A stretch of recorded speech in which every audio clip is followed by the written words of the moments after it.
Erfitt getur reynst fyrir Vinnueftirlitið að fylgjast með því að öllum öryggiskröfum sé fylgt til að koma í veg fyrir slys vegna brennisteinsvetnis. Líklegt að ekki séu öll slys tilkynnt.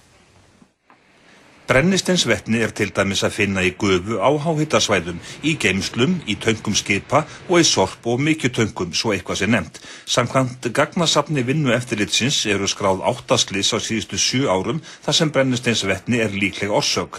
2 menn létu lífið árið 2008 þeir voru við störf í jarðvarmavirkjun. Í fyrra misti maður meðvitund við löndun úr fiskiskipi og árið áður voru 3 í hættu vegna slys í jarðvarmavirkjun. Þá Vinnueftirlitinu kunnugt slys þótt ekki hafi verið tilkynnt þau. Dæmi að starfsmenn íslenskra orkurannsókna hafi á undanförnum árum fengið aðsvif eða orðið ómótt vegna leka á brennisteinsvetni í borholuhúsum. En hvernig Vinnueftirlitið í stakk búið til að fylgjast með öllum þáttum?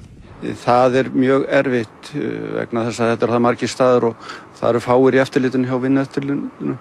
Þannig að það bara náttúrulega athuga að það séu til verkferlar og síðan það bara spurning að fyrirtækin sín ábyrgð og fara eftir þessum verklagsreglum. Það algjörlega þeirra að gera það, það algjörlega ábyrgð þeirra.